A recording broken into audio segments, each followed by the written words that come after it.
Hey, what's good, people, man? It's the Health and Wellness Dread, aka the Platinum Bearded Dread. Offering up tips and guidance on how to navigate through this thing called life using my experience as a certified nutritional therapist and over 25 years working with young people.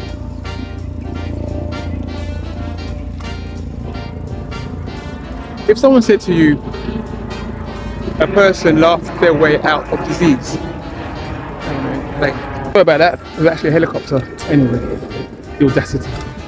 But like I said, if someone said to you, a person laughed their way out of disease, you'd probably think they were a bit short of a few nuts and bolts, alright? In other words, crazy. And if that same person said that a person managed to laugh their way out of cancer, now you start backing away slowly, thinking to yourself that this person deserves to be in a loony house. But that actually happened. Real talk, man. Now before we get into that, yeah, and you're gonna want to hear this. I got to put out a disclaimer, you know how they do. We don't want to slap wrist and all of that. So yes, I am a qualified, certified nutritional therapist, but at the same time, I'm not a doctor or a nutritionist. So anything that you're hearing from me is for educational purposes only, and not to make any moves before consulting your doctors. If you're ill or if you're in doubt, consult your doctor first. But anyway, back to the lesson at hand. Let's talk about how this person laughed their way out of cancer. A man by the name of Norman Cousins. He was a writer, editor, and peace advocate. He contracted a rare form of disease that was slowly disintegrating his spine, kind of like eating away at his spine. And it was so severe that it could potentially progress into cancer. So as you can imagine, he was in some serious pain, man. Laid up with 24-hour care, and in the midst of all of that, he started thinking to himself, he started losing hope in conventional medicine, and decided to take his life or into his own hands, and with the help, advice of a doctor, or should I say the support of a doctor, he moved out of the hospital into a hotel next to the hospital, and started giving himself a high dosage of vitamin C, and obviously started eating healthy. But get this, along with that, he just watched a steady diet, quote unquote, of comedies. Comedy after comedy after comedy. Comedies like the old ones, like the Marx Brothers films, and reruns of Candid Camera. And this is all documented in his book, The Anatomy of Illness. And in the book, he says, and I'm paraphrasing, he said that whenever he used to watch these comedies, what would happen is that he would act almost like a anesthetic, and he would calm the pain for a good 2 hours. And so what would happen is that as soon as the pain came back, then he would watch another 10 minutes of comedies, and once again the pain would abate for a while and soothe. And he kept doing that. He basically kept doing that, and lo and behold, the shock, right, of the medical establishment, he managed. Alright, sir. He managed to completely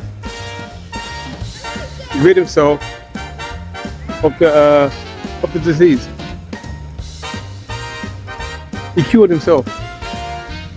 Like I said, you could imagine, right, how shocked the medical establishment were. And obviously they're going to put it down to what they did. They put it down to a placebo effect. In other words, they saw it as though it was his belief. Oh, after yeah, they saw it as his belief in the comedies having an effect that would later on reverse the disease and put everything to a stop. Norman Cousins, on the other hand, he was chill, man. He said, you can call it what you want, but as far as he was concerned, he had just proven, and he was happy with the fact that he had just proven that the mind has long been underestimated in terms of how it can be used to impact health and disease, recovery from disease. And there's a study, a field called, a long word, psychoneuroimmunology. I'm going to put it up. And basically it's the study of the mind and its ability to, in relation to disease and healing and recovery from disease. And as far as he was concerned, he had shown that, and he kind of turned the whole medical establishment on its head. And since that documentation, psychoneuroimmunology has come a long way. Oh yeah, let me jump in real quick. I forgot to add this. You can imagine how that would have made the medical establishment and the pharmaceutical industry a little nervous. Why? With those unscrupulous ones, knowing that the idea that, or the fact that the mind can play such a powerful role in healing would mean that people would not be so quick to jump to pills and medical procedures and not what. And first of all, consider the alternative. In his case, it was laughter, but anything that the mind can play a part in disease reversal. And what would that mean? It would mean that it would affect their quote-unquote bottom line. In other words, profits. Because, let's face it, man, the medical establishment is a business like any other. And without any patients, there'll soon be no business. You dig me, I say? Anyway, back to the bike, man. Yeah, man. Things like depression and anxiety can have an impact, a negative impact on the body, and can cause things like not just high blood pressure, but even cancer eventually. And it's interesting because when we look at the worldwide lockdown, when we had the COVID outbreak in 2019, you had all the mainstream media, blasting out all these headlines. You can never go a day without seeing all these terror-sounding headlines, and some of the media took it to the extreme. There was one particular media that was there read on the headline, COVID deaths to hit 10,000, potentially to hit 10,000 a day. Now can you imagine what this would have done in terms of creating mass hysteria and fear-mongering around the world? And if it had been established already that fear, depression, all those things can lower the immune system, just like Norman Cousins had proved, and just like their own tests had shown, imagine how many people would have caught the COVID virus simply down to fear and their whole immune system being weakened. Imagine. Yes, of course there were deaths that were generally caused by the virus, but imagine all those, if they wasn't surrounded by so much fear and hysteria, may have been able to bounce back. And on the flip side, there were many who didn't take the jab, who didn't self-isolate, who didn't stay in their homes or mask up, and never got more than a common cold, even amongst those who were affected by the disease. Even I look at my own experience. When my mum carried an illness for so long that we didn't really know the depth of. It was only until she passed that we realized that, it would have killed a stronger man a lot earlier. But what kept her going was her family. She loved to see her family around her, making her laugh and smile.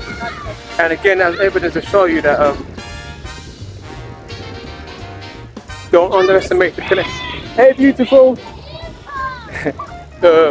Underestimate the connection between the mind and the potential to heal.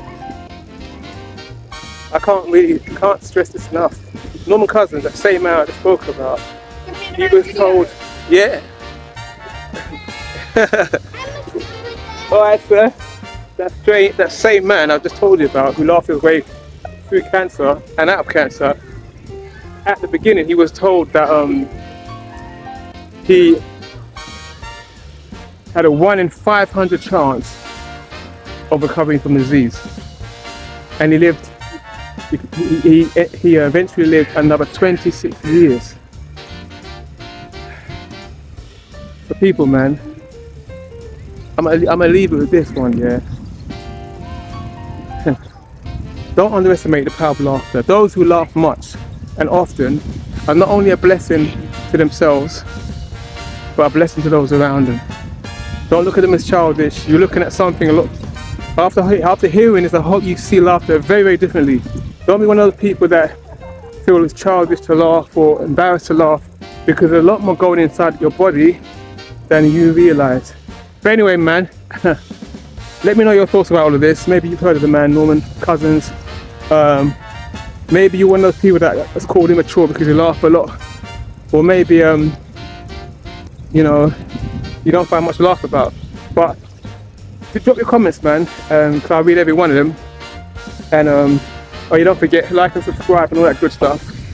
And then we can do this again. It's a health and wellness dread. Signing off, aka the Platinum Bearded Dread. Cheers, man.